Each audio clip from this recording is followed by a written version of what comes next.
On this computer, recording this progress. So, welcome, Joe, and thanks for a great performance. So, everyone, this is Joe, storyteller and performance artist, and a writer director of what we've just watched, scholar, and many more talents to boot. So, thank you so much for joining us to discuss what we've just watched, Joe. Thank you, David. Hello, everyone. It will come as no surprise to you, Joe. I think you alluded to it in the actual performance that we had about a quarter of an hour of Zoom not working. Have you encountered anything like that before? Well, yes. I mean, technological mishaps seem to be the calling card of Magdalene, I think. Yeah. It's like that. It's like I sent you a text. I was saying it's like she's making her presence felt. It's like, oh, she's here then. She's Yes. going to sort of just tinker with the electronics a bit and kind of. Do you know my favorite one was when we did so we had these 4 online talks with authors and academics as part of the Heresy Project, which of course you were part of as well, David, one of those.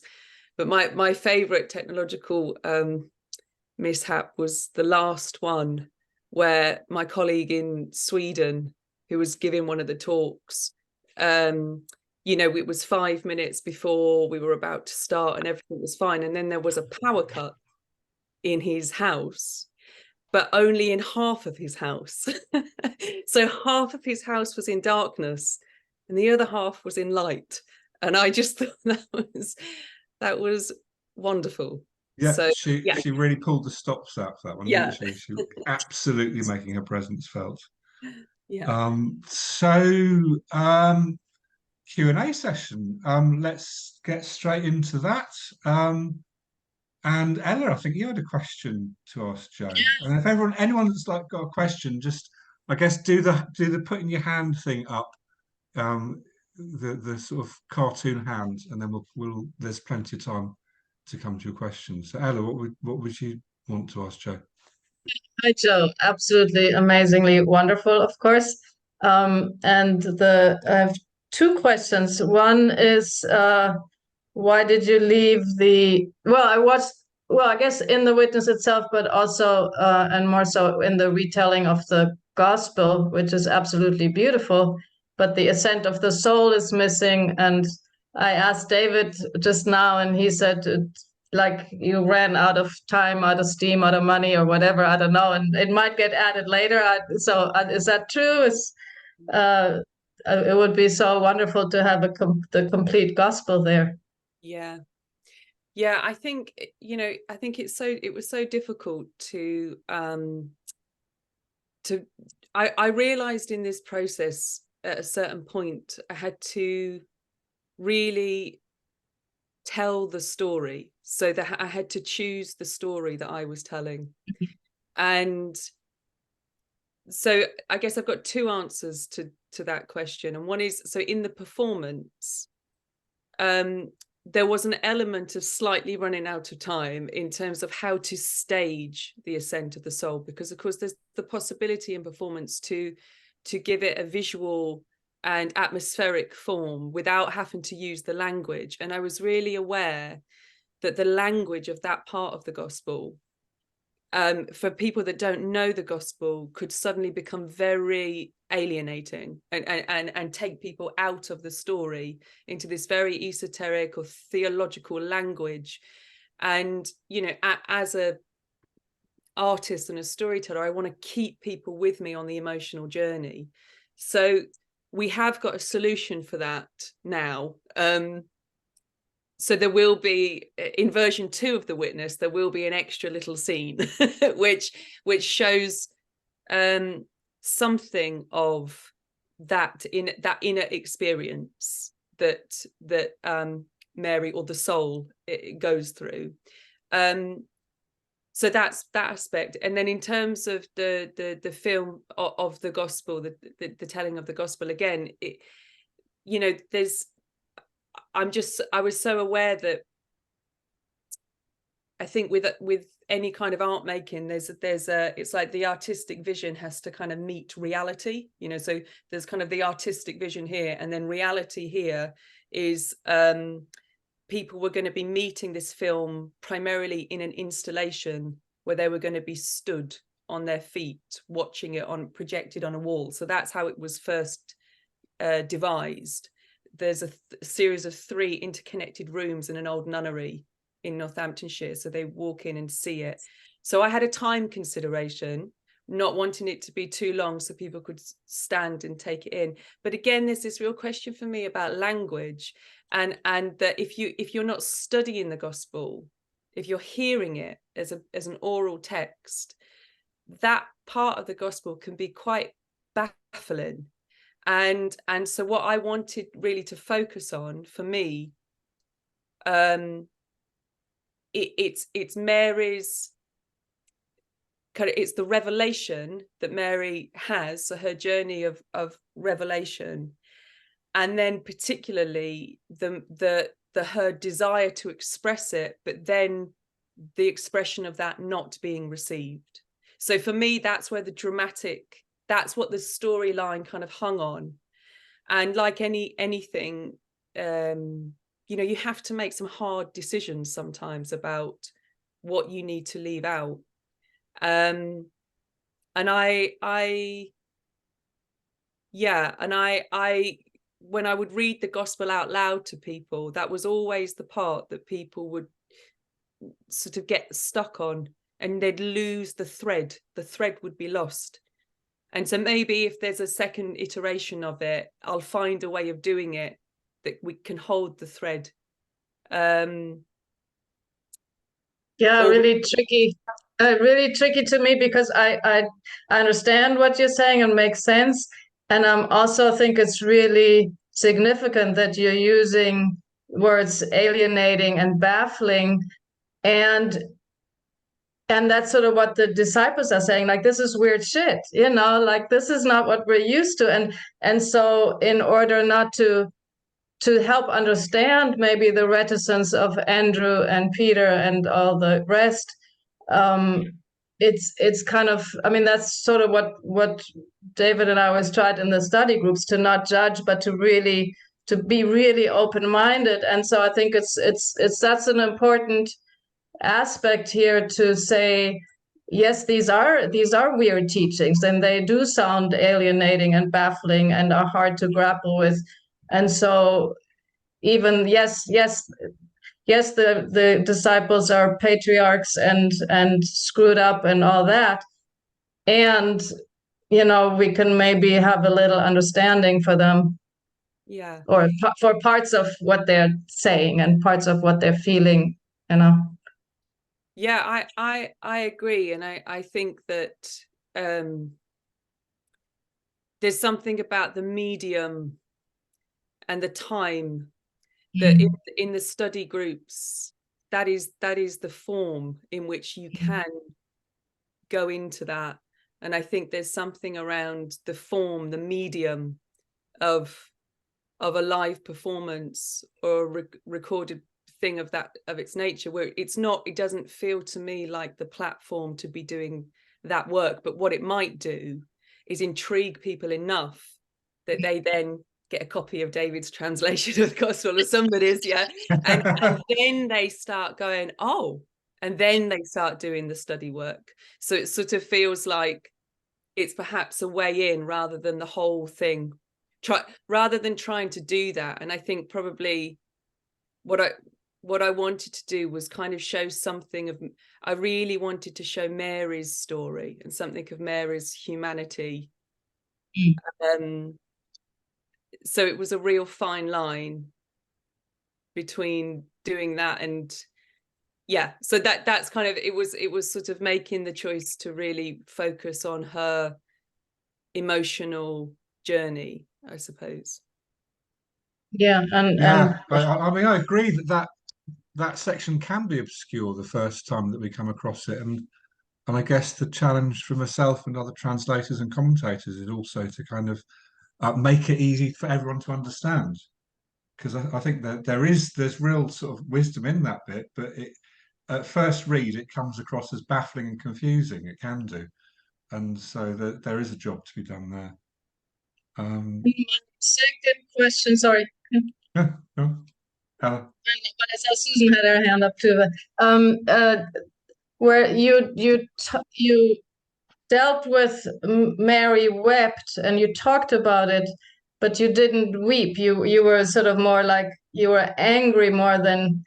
And I was like, why isn't she weeping? Why isn't she like tearing? I guess in that little cartoon video that David sometimes shows of she tears her hair out like, and I was like, yeah, that I think that's us. It's an important piece like for us as to how do we deal with patriarchy and with Mary and her gospel being suppressed and that element of weeping. How would that change the whole dynamic with between feminists and patriarchs if instead of being angry at first we started with weeping? If we all wept, if we all went to the Vatican and wept and wept and wept, maybe that would have a different effect. I don't know. So I think the weeping is something really essential. Yeah. Yeah, I mean that's interesting because I think so are you talking about the in the film of the recording of the gospel rather than the both of them, both in the witness and in the gospel, you when you say she wept, you don't look like you're weeping, you look like you're angry, you're upset, but you're more angry than weeping. Yeah, I think that's because I'm me at that point. Exactly. I'm me. Like when I'm as a storyteller, I'm always me. So even in this show, when I go into kind of embodying Mary a bit more, I don't really, for me, it's not fully acting. I don't ever feel like I step into actually acting her. So there's a moment I'm telling her, and I'm embodying certain moments of her story. But for me, there's a kind of, if I was really to kind of want to act Mary, then I think it would be a very different piece that I would make. So I think there's always something for me about, as a storyteller, what I'm trying to evoke in the audience. So if the audience are weeping, then I'm doing my job. So it's not about my tears. It's if the audience are feeling the sadness, or they're feeling the frustration, or then that's what I'm trying to do, is to provoke the emotion in them. And sometimes, depending, again, I guess it depends on the form, but I think sometimes as a storyteller, if my emotions get too heightened, it actually blocks the emotions of the audience. So there's a sense of, certainly in the way I work with stories, that my job is to stimulate emotion in the audience, and perhaps if I was acting her, I mean, the weeping, yes, could be there, but I also do actually think that there is a huge amount of anger. I think Mary is really angry a lot of the time.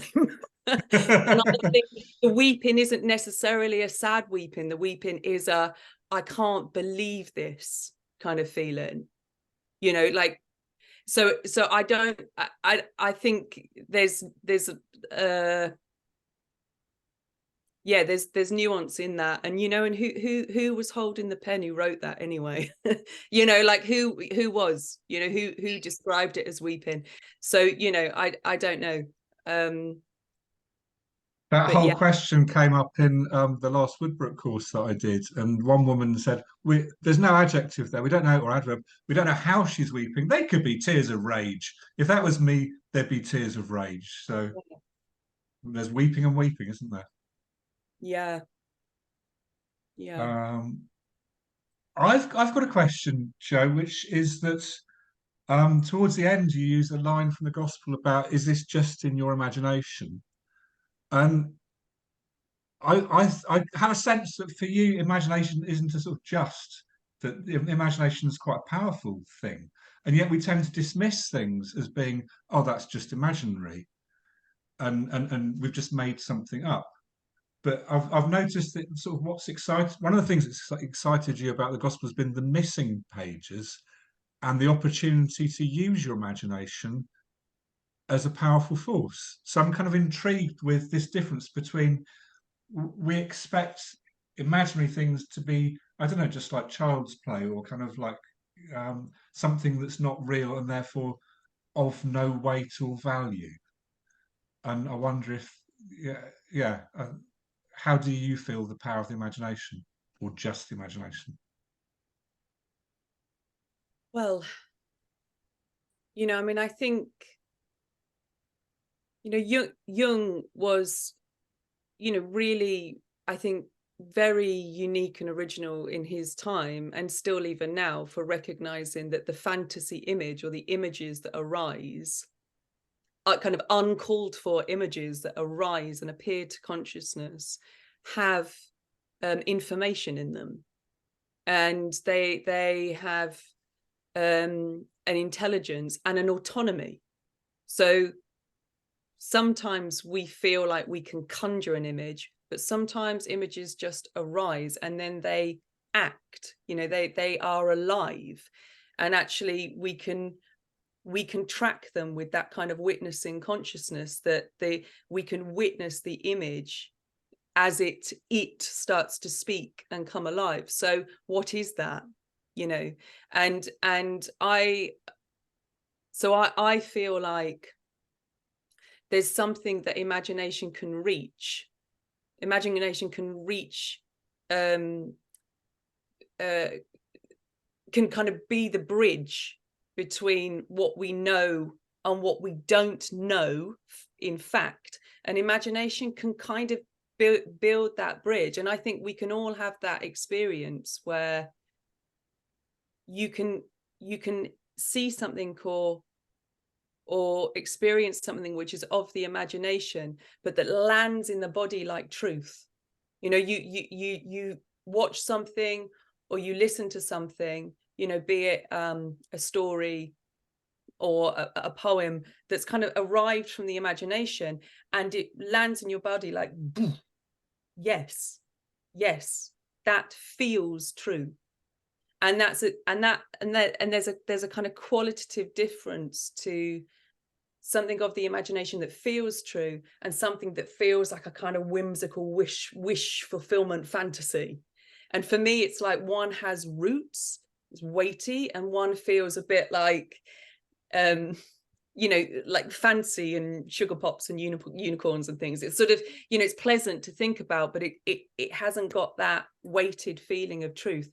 So yeah, I don't know. I mean, I know that, I think Megan Waterson mentions in her book about Mary that I think I remember her saying something about her staying with a First Nations family where they were talking about not having a separate word for imagination. So it's simply another strata of reality, so dream, fantasy image, these are just different stratas of reality. Yeah, so I feel like when you haven't got the facts, you haven't got the words on the page, or you haven't got it, I think you have to navigate it with imagination and really working with when am I projecting here? So I know that I want Mary to be something like this. I want her to have been like this, or I want that situation to have meant this. So there are my wants, there are my projections, and I can feel them. And then I can sometimes feel something underneath that, which feels like it's touching on truth. But it's very, it's subtle, and language is quite difficult here, to talk about these things, I suppose. So then I'm thinking on the hoof here as to whether it is part of the disciples' question, sort of, was that a real vision, or did you imagine it? Yeah. Like what you've described is a vision. Yeah. A powerful truth-based Mm. meeting of imagination and archetype. Yeah. Yeah. What else is vision if it's not that? And that So they're in this sort of visionary space where the dead Yeshua has appeared to all of them, and then they're saying, well, the vision you had, you just made up. It's kind of odd, isn't it? Yeah. Because they've accepted that vision happens, or that an experience of someone who has died and come back to life can happen. Yeah. Yeah. Yeah. Interesting. Interesting. Susan had a question. Susan, please go ahead. Unmute yourself. Well, Joe, I just wanted to say how wonderful that was. And I cried through it. And I thought the movement was great. And your use of space was just magnificent, the way you conveyed the story. And my big question is, how can I see it again? Because I would love to I'd love to see it many, many times and to be able to share that. So Yeah. Well, so when I say I'm working with a woman called Courtney Johnson, who's a producer, and she's helping me to do all the practical things, which I'm bad at. And we would like to make the piece available online for slightly longer. We've got a couple of issues. One is to do with music licensing, because we use pre-recorded music. So there's a limit without us then having to pay money again. So we're trying to work out what we can do about that. And the other thing is, like I say, because I'm aware that there's a bit missing. So I want to develop that bit and then make it available again, refilm it. And we had to film it in an empty church. So that version that you saw was actually the version before we'd performed it in front of any live audience. So it was a strange performance for us, because we were doing it through with nobody there to really speak to. And as you can see, like, I'm talking directly to the audience, and there's moments when, now that we've done it live, you get that interaction, you find out the bits where people laugh, you find out the bits where you can feel people leaning in, and so it changes the dynamic of the piece. So I would like to refilm it with a live audience, so there's that feeling there. So that's the kind of long answer. But I guess in the short term, I'll speak to Courtney and find out how much longer we can make this version available for. And perhaps if you send me or her an email, we'll be able to work out. And if you wanted to share it with people, we'll have to just think about the safest way for us to do that. So maybe send me an email. And of course, we are going to be doing it live again next year. It's going to be on tour throughout the UK. We're not sure where yet, but we're talking with the Church's Conservation Trust, which is a network of I think they're deconsecrated churches, and but there's quite a few of them that put on performance, and so we might be touring it to some of those churches. But will you be touring to California? Well, I think let's say yes at some point. Hey, all right, that's good. That makes it an option for me. Have you thought about making a film out of it so people can purchase it? Yeah, I think we would like to. And again, this is where the music licensing thing has to come in. So we just have to work out, this was a real big issue for us in this process, because I think, like I say, my whole experience with this work was that it came from quite it was almost compulsive in the way that I wanted or needed to make it. It was a real drive to make it, and I saw it and I knew how I wanted it, and then having to compromise when I met certain outer world issues was really painful and difficult. And one of those was to do with music licensing and the cost of that. So yeah,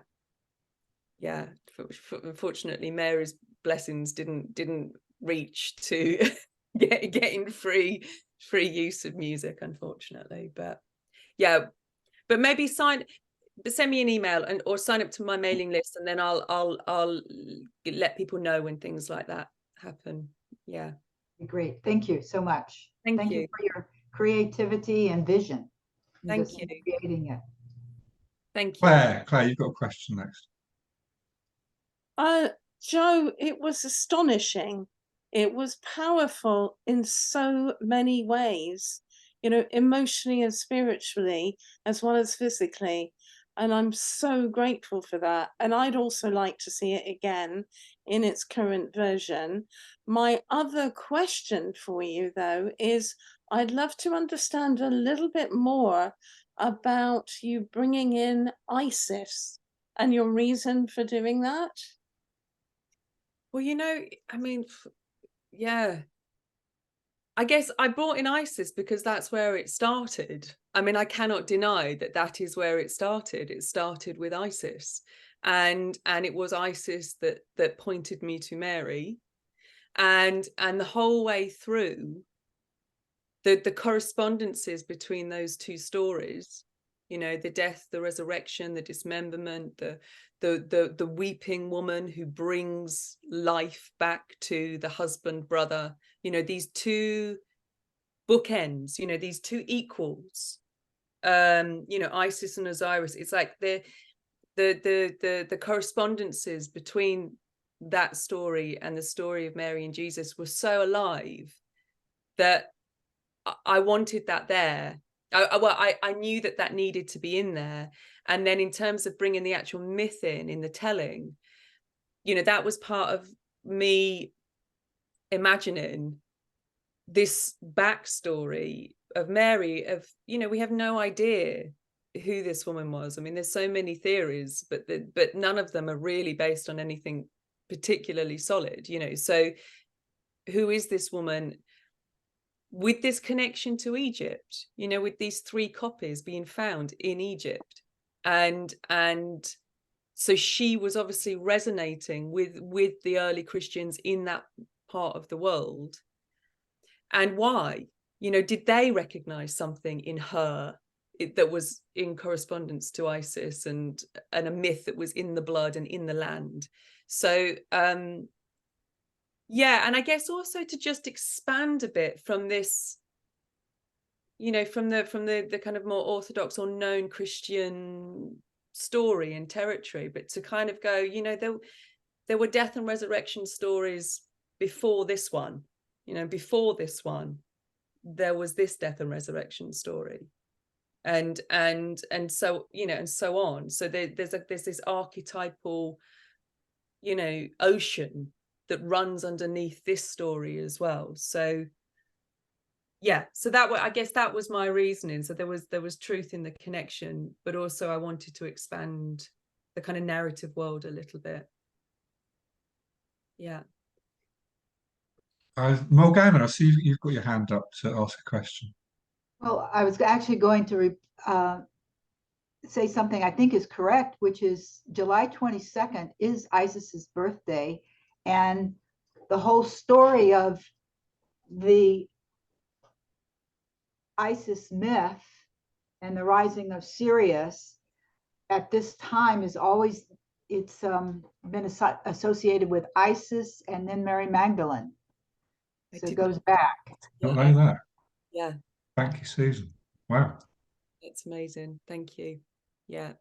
Morgana first, and then Eddie's next after Morgana. Morgana. Yes, Joe, we've emailed a few times, but I'm such a fan from here in New Mexico, so moved by your abilities and skills, what you bring. Your presence is incredible as a storyteller, and I really just want to say that aside from this magnificent piece. But I wanted to comment on the Isis part as well, because it just grounded it for me. I woke up right away because it was like, we're going back to the taproot. And I thought it was brilliant and essential from my point of view to know this lineage of this story of death and resurrection, and how it gets then to Yeshua and Madeline. So I thank you for that. And I could see her wings, and it just grounded the whole piece. So thank you. Oh, thank you, Morgana. It's really lovely to see your face as well after emails we've had. Yeah, thank you. Yeah, and it, and it is a question for me of going, that is that experience of walking through my village and the feeling of what is this that I can feel and see. And when the name came, Isis, it really was that, again, it was that the bell of truth went inside me, and then the question of why Isis, why, and that really being the entry point into it. And for a long time, I thought that the piece I needed to make was about Isis and Osiris. And so it took a while for it to shift. But then it felt like, well, here are the kind of human beings. If Isis and Osiris are the gods, here are the humans, the flesh and blood humans that are moving in this archetypal pattern. So yeah. That's beautiful, what you just said. That was another aha for me. Yes, thank you. And you kind of finish towards the end of the performance. You really you end with this sort of questions about spirit and body, like how is, like, we live in this incarnate life, and if we're going to be liberated or awakened, it's within this body. So, and earlier on, you're linking sort of body and word and spirit and matter together. I sense that's kind of a key theme for you.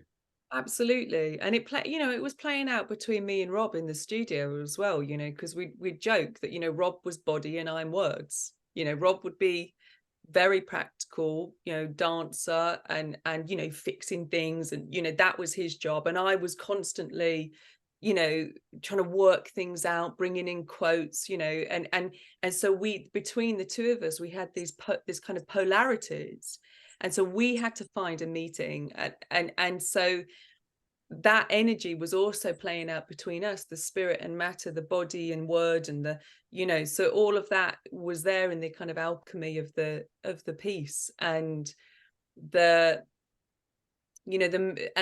between the two of us, there'd be times when the presence of that kind of tenderness and love between Mary and Jesus was very present between us, and then there'd be times when the Mary and Peter energy was very, very strong, and it was like that was playing out. So all of those archetypal forces absolutely were there in the studio with us, and informing how the piece took shape. Yeah. Thank you, Jo. Edie, you had a question, and then Ella's got another question, I think. Thank you.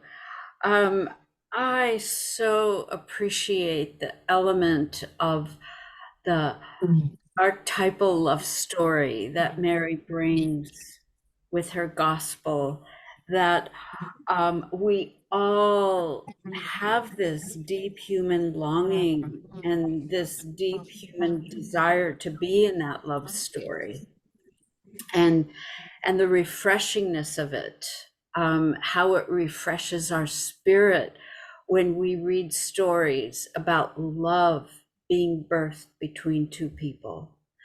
And to me, that fills out the gospel. It takes the gospel of Yeshua from being thought to being body. And to me, that's who Mary Magdalene represents, is the importance of bringing in the reality of the thought. And it's kind of how creation works out, even from the beginning, from Genesis, from thought into word, into body, into existence, into creation.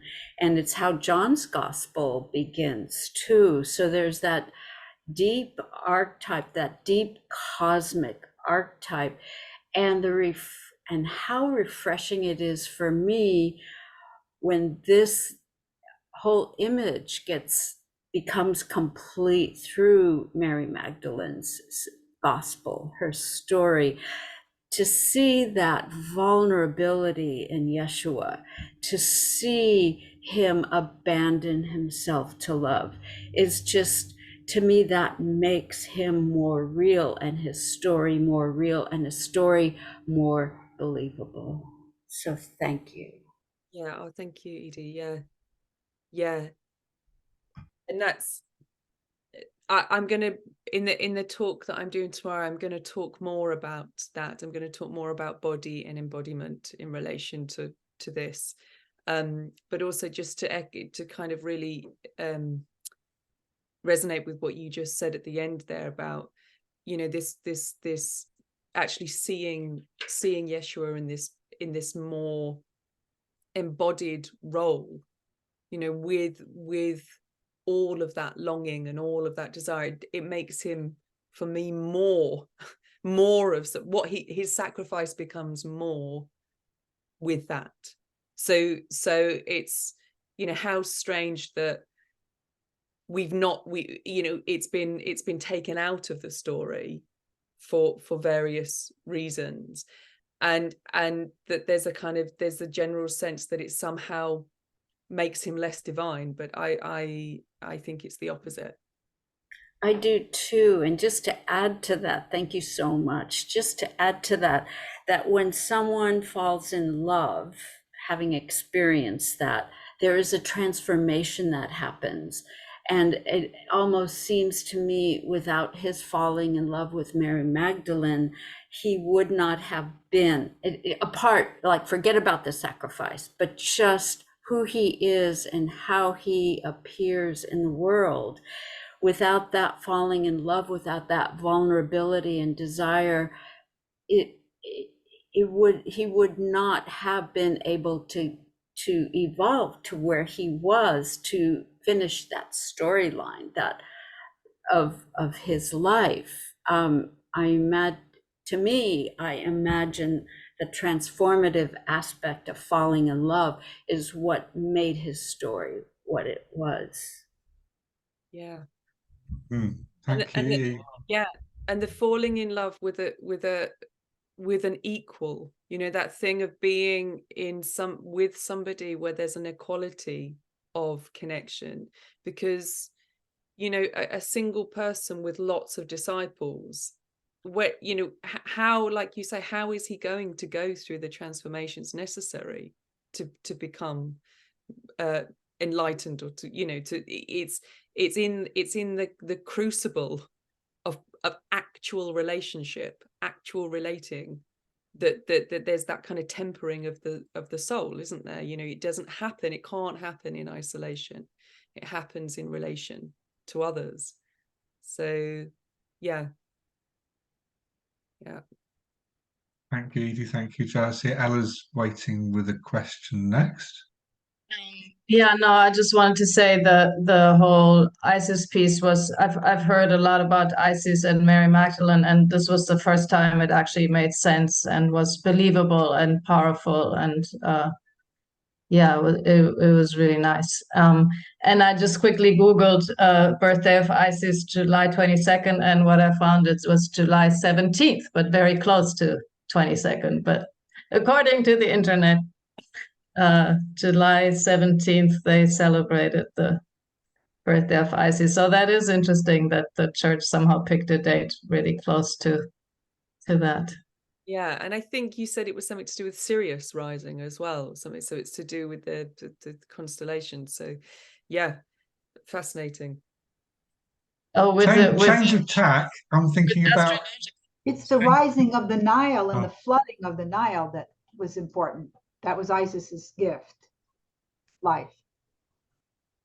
Well, for the Dogon tribe, an African tribe, it was Sirius. It was the star, the female star. So it's all connected. Yes. Yeah. I mean, these things just stay, don't they? You know, these things just stay. Those choices, you know, the choice for what, I mean, why was July 22nd chosen? I don't know, but I doubt that it was for those reasons. And yet the connection is there, you know, it remains. While we've got a few minutes left, and while you're planning your tour of California, I wonder if you'd like to talk a bit about, because this was just part of the project. Like the performance that everyone's seen this evening was just part of the project, and you also did paper making workshops, gospel writing workshops, there was lectures, there's been an exhibition in a nunnery, there's all sorts. Do you want to say a bit about that for when you go to tour California and what you'll be bringing with you? Well, yeah, it was so, you know, it was part of a much bigger project that we called Heresy. And so the performance, I mean, really what I wanted to do was make the performance, but then there was so much that I wanted in the performance that I started discovering and realizing that actually I also just wanted a lot of very direct contact with different communities, and I just wanted to bring people in to meet this material in different ways. And, you know, knowing that lots of people don't go to the theatre, they don't go and see shows. It's like, so how do you get other people involved in art in some way and to connect with this material? So we did a series of 4 online talks with artists, academics and authors who all explored a different aspect of a theme in relation to the gospel or in relation to Mary Magdalene. And David took part in one of those. And then we had these gospel making workshops where we handmade paper, and we'd also written, I would give people some suggested ideas of ways of relating to the gospel, or particular ways of relating with language to explore these themes, that then people would embed their words into the handmade paper and make their own sheaves of gospels, which was beautiful. And people embedded red thread and flower seeds, wild flower seeds. And then we had an exhibition of which the gospel film was part of, so an installation, in an old nunnery in Northampton.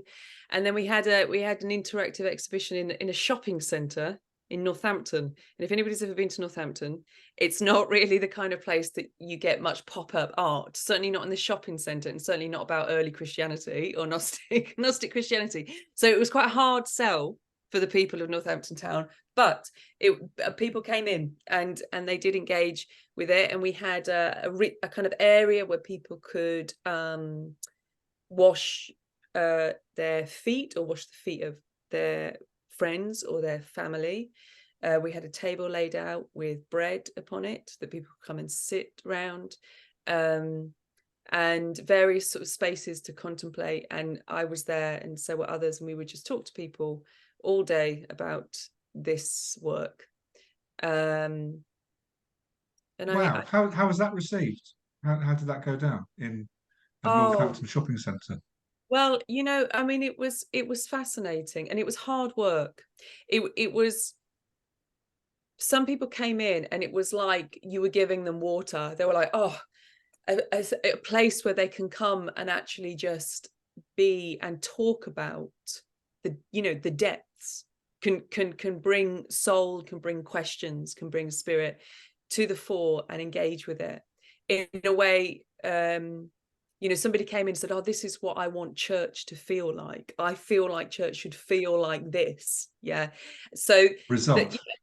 Yeah, I mean, that's it. Because I mean, I think a lot of people that came in are people that had been Christians and then left the church because they were disillusioned with it, or they had problems with the institution. And so to be able to come and be in a space that isn't associated with the church but can still engage with this material, I think felt very liberating for some people. But there were also, you know, there were many people came in that I realized how secular the world is, or the world of Northampton Town is anyway. And a lot of suspicion around religion, a lot of a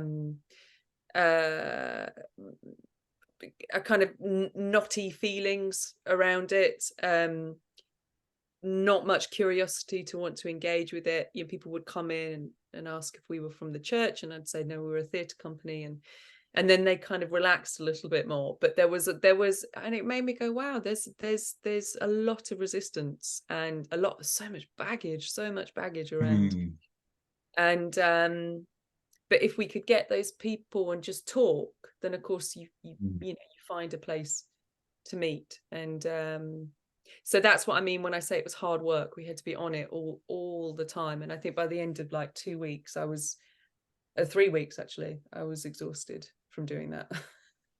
So that does feel like a special potential for the Gospel of Mary, because it was a tradition that was sort of excluded from the mainstream church, that for those who themselves feel excluded for whatever reason by the mainstream church, it's still there as a text that can lead people into a variation of Christianity, a variation of those themes and that story, but in a way that doesn't have the baggage that some of the other traditions that, you know, the church that was taken up by the Roman Empire that had.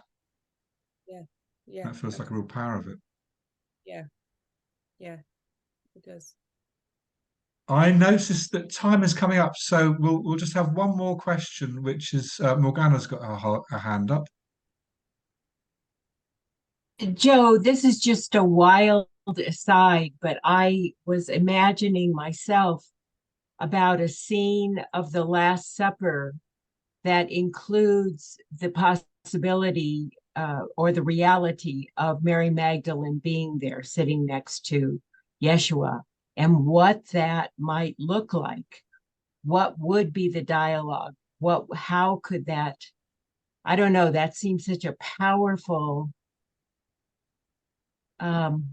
moment for her and for him, and it just flew in, so I had to put it in the air. Yeah, well, I mean, we have our version of our Last Supper in that piece. You know, we have our version of you know, Mary and Jesus there. But you're right. I mean, that was another, you know, a thing that we you know, the difficulty with the performance was that, well, not the difficulty, but the reality was that it was just me and Rob there in the space. It's just the two of us. So you've got the kind of the named presence of these other people, and that we all know bits of the story. So we know that there are all of these other people around, but it's just the two of them and the two of us that people can see.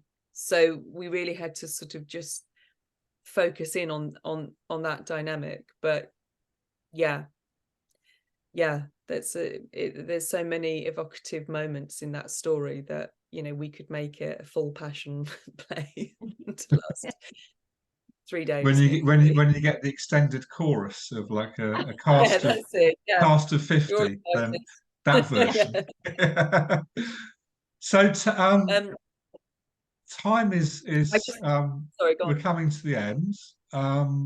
But could you give us a little taster, little teaser taster? You're talking tomorrow evening again, alongside Rinpoche Rinpoche and Carrie Canepa and Jim Manganiello, in a kind of interfaith talk, looking at the Gospel of Mary. Can you give us a little teaser of what your angle will be?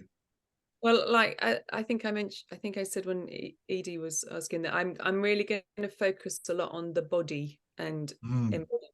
That's what I'm going to focus on, because I feel like that's how I met Mary, and that's how I met the gospel, was through the body. So that's what I'm going to focus on tomorrow. Is that enough? Really looking forward to that. So quick plug for tomorrow. If you haven't got tickets yet, then please do.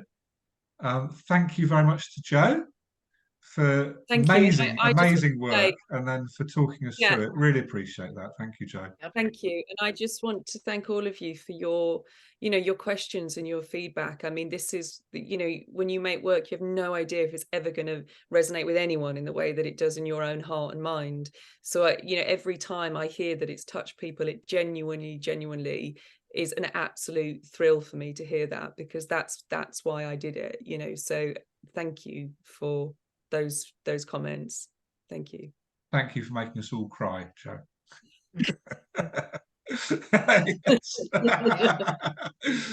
So some of us will be meeting again in about an hour.